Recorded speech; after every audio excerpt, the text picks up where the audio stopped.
In today's video, we're going to cover the top 5 mistakes to avoid on your pellet smoker. And if you stay to the end of this video, we're also going to cover the 5 best tips and tricks to get you started on your backyard pitmaster journey. When a man turns 35, he has 2 life choices to make. Either get really into World War history or get into backyard barbecue. Now, because our YouTube algorithm overlords know you to a T, I'm going to assume you, just like me, are really into backyard barbecue. Hit that like button if I was right. Now, I made this video for you because I don't want your pellet smoker to explode or catch fire on your pitmaster journey. So let's get started on what not to do. Now, let's quickly go over how a pellet smoker works. And because all pellet smokers work the same, regardless of make or model, this information is going to be universal. This is a hopper. It holds your fuel source, which is wooden pellets. No fuel source, no heat.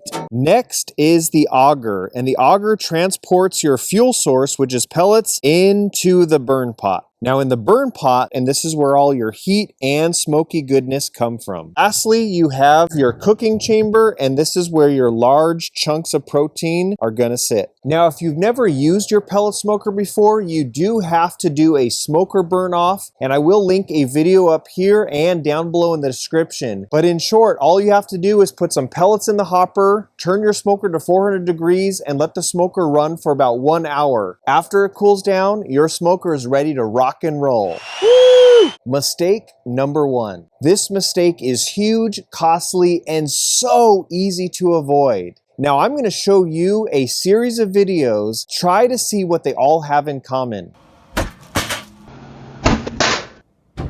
Whoa! Now, if you guess they all exploded, you're correct. But the one thing you missed is all of them had the lid closed. Now you might be thinking, Grill Sergeant, I can't close the lid to my smoker. Well, yes you can, but you have to avoid mistake number 1, and it's turning on the smoker with the lid closed. Now I know what you're thinking, Grill Sergeant, that seems so counterintuitive. I don't preheat my oven with the oven door open, but you have to understand how a pellet smoker works. When you first turn it on, what it's doing is dumping fresh pellets into your burn pot, and there's an igniter in there that's heating up, and it's heating up those pellets, and a lot of smoke is being produced. And once those pellets are hot enough, they actually ignite, and then your fire is started. So why does a pellet smoker explode? The issue is, when you have your lid closed, there's a ton of smoke, there's a small ignition, and all that smoke in there combusts. And all that pressure causes the smoker lid to fly off or the smoker to blow up. If you actually read the manual, it will tell you to do this. So how do you avoid this? Open the door. All you have to do is open the lid, turn the power button on, you're gonna see a ton of smoke come out. Once that smoke dissipates, you're gonna hear almost like a jet engine sound, and that's when you're hearing the fire actually roaring in your burn pot. Once that smoke dissipates, close the lid, turn up the temperature, and you will be good to go for the rest of your cook. Mistake number 2. Now, the second mistake actually comes at the end of the cook and is just as dangerous as mistake number 1. At the end of the cook, when your protein's done, you take it off, you admire how beautiful it looks and how much you want to dig into it, and then you turn off your smoker, and guess what? It doesn't turn off. It's almost like your smoker completely ignored you. So you do this. Unplug your smoker. That's the most dangerous thing you can do, and here's why. When you hit the power button and you don't hear your pellet smoker turn off, what it's entering is in the shutdown cycle. That's when the smoker is helping put out the raging fire that you have in the center of the smoker. It's slowly feeding less and less pellets into the burn pot, and that fire gets less and less and less till the fire is extinguished. The issue is, if you unplug your smoker, you still have a raging fire in the center of your smoker, but now the smoker is not helping you put it out. So what happens is you have a raging fire and you have an auger full of pellets. Well, that fire does what a fire does, and it starts consuming the fuel source, which is in your auger, and guess where it leads back up into? Your hopper. And what's in your hopper? A lot of fuel. And if that hopper catches fire, your smoker will catch fire. So how do you avoid this? When you hit the power button and you hear it still going and the fan kick on, do not worry, just let it do its thing, and in 15 to 20 minutes, your smoker will safely turn off. Mistake number 3. Some people do this sometimes, some people don't do it at all, and then some people do it every single time. And the mistake is not emptying out your burn pot after you're done cooking. Now, your burn pot is where it stores all your pellets, and when you're done with the cook, all that fire goes out, but you're left with a bed of ash in your burn pot. And the issue of not cleaning out your burn pot is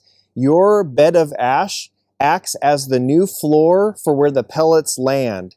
So if you have a raging fire, and now that raging fire is an inch higher because of all that ash, it's now closer to the auger tube. There will be a fire working its way through the auger tube and trying to get in your hopper. So how do you avoid this mistake? Clean out your burn pot before you start cooking and you will be good to go. Now, what I like specifically about this Pit Boss Competition Series 1600 is you actually have access to the burn pot from underneath the smoker. No need to get your hands all greasy and dirty. All you have to do is go under there, flip the latch, remove the burn pot, you can dump the contents, put it right back in, and you're ready to go. Other smokers, you pretty much have to disassemble all the grates and stuff and deflectors just to get to the burn pot. It is a pain in the butt, but it is worth it to clean out your burn pot. Mistake number 4. This one is such a pain in the and I'll admit this has happened to me a few times. And it's when you run out of pellets during your cook. See, the cool thing about these smokers is for those long overnight cooks, fill up your hopper, you can go inside and get a beautiful night's sleep. You can't do that on a stick burner, can ya? Checkmate. All joking aside, there is an issue though. If your hopper runs out of pellets, that is a bad thing because now there's no more fuel for your burn pot. And you don't solve this by just putting in more pellets because your auger tube is completely empty. So if you are doing an overnight cook, top off your hopper and you'll be good to avoid that mistake. Mistake number 5, and this deals with actually cleaning your smoker. There was one week where I was testing out different chicken recipes. And if you're doing chicken, you're at high temperatures and there is a lot of grease and fat that gets everywhere inside your smoker. There was so much grease buildup and junk inside my smoker that right when I opened up the sear plate to actually sear something, all that grease and fire literally ignited. Now, if this does happen, the number one thing is do not panic. Close the smoker lid, and then you can either get a spritzer bottle full of water or get baking powder, come back out to the smoker, open the lid, spritz it down, and actually extinguish the fire that way. Pain in the butt, but how do you avoid this? About every month or so, it's time to get on some gloves and actually start getting that smoker clean. A good tool that I use is literally like a paint scraper, and you can literally scrape that grease and junk off of the heat deflector and just make sure you give a good wipe down to your grates and you'll be good to go. So if you're wondering how I got the thumbnail to this video, it was literally after this chicken video. So to avoid that, make sure to clean your smoker at least once a month, or if you've been doing a lot of greasy foods at high temps, it's good to clean it sooner than that. All right, now that we covered what not to do, now to jump in to 5 tips and tricks that will help level up your backyard pitmaster journey. And the first one is actually subscribing to this channel. But all joking aside, if you're actually looking at how to do brisket, ribs, pulled pork, jerky, anything you can smoke, it's pretty much on this channel. So it actually is a good idea if you want to subscribe for awesome barbecue tricks, tips, and ideas. You're gonna find it here. All right, pro tip number 1, priming your burn pot before you turn your smoker on. Now remember when I said cleaning out your burn pot was a good idea? Once your burn pot is clean, the pro tip is actually scooping up a handful of pellets and putting it in your burn pot and then turning your smoker on. What that's doing is already having a fresh batch of pellets at the bottom of the burn pot, and that actually helps your smoker get started in about half the time. So you're definitely going to want to prime the burn pot before you use your smoker. Pro tip number 2, using a water pan.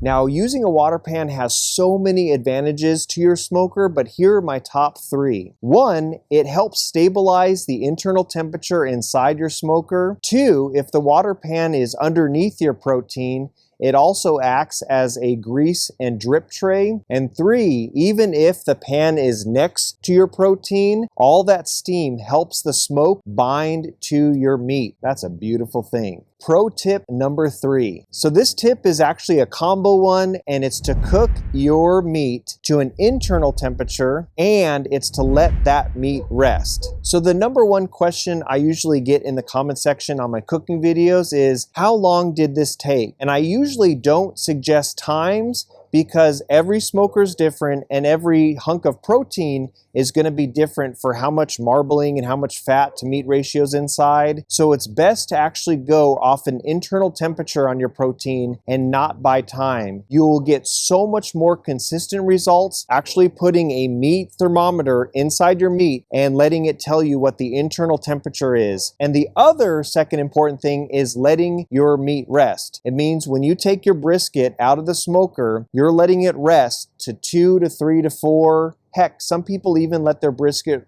rest for 8 hours before slicing into it. Well, why do they do this? Well, as the meat's cooling, it's taking all that moisture and pulling it back to the center of the meat. Why is that a good thing? Well, when you slice into your brisket and you see it just dripping and so juicy and full of flavor, that's because that brisket had rested minimum 2 to 4 hours of resting. Just let it rest and then dig in. It will be worth it. Pro tip number 4, use different hardwoods. The first mistake when I got a pellet smoker is, well, what bag of pellets do I get? And a lot of times you'll see, oh, this is a competition mix, or this is a backyard mix. And you look at the back of the bag and it says, this can pretty much smoke everything from brisket to pork to seafood to wild game to desserts. This, since it does everything, this must be good, right? So the mistake is, if you're just getting a bag of pellets as a jack of all trades, you are really missing out at certain flavors to really dial in your barbecue. Do you like your smoke strong or subtle? Do you like your smoke sweet or savory? These all play a factor into dialing in your perfect backyard barbecue that's fit to your taste. Do you like a really strong smoky flavor? Hey, try out hickory or mesquite. If you like it dialed back but still kind of like a woodsy smoke, try oak. So for me, if I'm doing, Texas style barbecue, I'm mixing post oak pellets with pecan pellets. But the best tip you can do is start experimenting with different hardwoods and do not stick with one bag for the entire time you're using your smoker. Pro tip number 5. So this tip really helps you understand the inside of your smoker really well, and it's called the biscuit test. So what it is you're actually putting biscuits all over the inside of your smoker and letting your smoker run for about 15-20 minutes at 250 to 300 degrees.